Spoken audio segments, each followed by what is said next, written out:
अमित शाह ने इस दौरान पूर्व सांसद और विधायकों की भूमिका पर भी जोर दिया।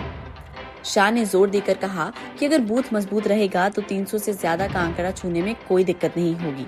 उनके मुताबिक इस मुकाम पर पहुंचने के लिए पूर्व सांसद और विधायकों को बड़ी सक्रिय भूमिका निभानी होगी। ये उनकी जिम्मेदारी रहेगी कि सरकार की हर सफलता को कोने कोने तक पहुंचाया जाए। उनका मंत्र स्पष्ट था कि संगठन को जमीन पर खुद को मजबूत करना है और बूथ मैनेजमेंट भी शानदार रहना है। शाह ने अपने भाषण में मुगलों की हुकूमत, 31 साल पहले कार सेवकों पर गोली चलने, अयोध्या में राम मंदिर से लेकर धारा 370 तक का जिक्र किया। अमित शाह ने कहा, देश की जनता भी बड़े धैर्य से राह देख रही थी कि कभी तो कोई आएगा और धारा 370 हटाएगा।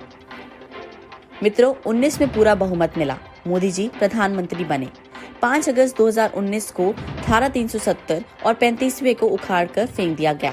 आगे अमित शाह ने सीएम चेहरे पर बने सस्पेंस को भी खत्म कर दिया। शाह ने अपने सुझाव तो दिए ही, इसके अलावा उन्होंने तमाम प्रभारियों संग भी एक अलग बैठक की। उस बैठक के जरिए उन्होंने बीजेपी का यूपी चुनाव के लिए अब तक का रिपोर्ट कार्ड मांगा और हर पहलू पर विस्तार से चर्चा भी की। फीडबैक भी लिया गया और भविष्य की रणनीति पर भी मंथन होता दिखा। एक संबोधन के दौरान तो गृह मंत्री ने ये भी ऐलान कर दिया कि बीजेपी का सीएम चेहरा योगी आदित्यनाथ ही रहने वाले हैं। उन्होंने कहा कि मोदी भी तभी पीएम बने थे जब वे यूपी से जीते थे। यूपी को जो चाहिए वो मांग सकता है। 2024 की तैयारी अभी 2022 के चुनाव से शुरू हो रही है। ऐसे में मोदी तब दोबारा पीएम बनेंगे जब 2022 में योगी यूपी के दोबारा सीएम बनेंगे। वहीं इससे पहले बीजेपी की सदस्यता अभियान को संबोधित करते हुए अमित शाह ने विपक्षी पार्टियों पर जमकर निशाना साधा। अमित शाह ने कहा कि हमारी सरकार बनने से पहले यहाँ 2017 में सपा बसपा का खेल चलता था, जिसने पूरे उत्तर प्रदेश को बर्बाद कर दिया। कैराना में लोग पलायन को मजबूर थे, लेकिन आज किसी की हिम्मत नहीं है, क्योंकि पलायन कराने वाले पलायन कर गए। पहले प्रदेश में बाहुबली ही बाहुबली दिखाई देते थे, लेकिन आज दूरबीन से भी देखने पर नजर नहीं आते।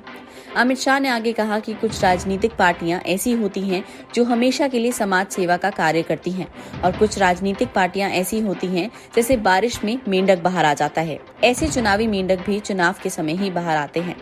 इसके साथ ही अमित शाह ने प्रमुख विपक्षी पार्टी के मुखिया अखिलेश यादव पर निशाना साधते हुए कहा कि अखिलेश बाबू, जरा ये तो बताओ कि पिछले 5 साल में विदेश में कितने दिन रहे? कोरोना और बाढ़ के समय आप कहाँ थे?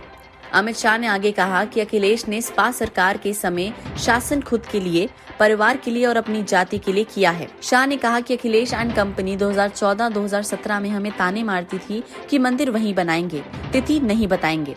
लेकिन मैं उनसे ये कहना चाहूंगा कि अखिलेश बाबू, हमने तो नींव भी बना दी, आप तो 5,000 रुपए का चंदा देने से भी चूक गए।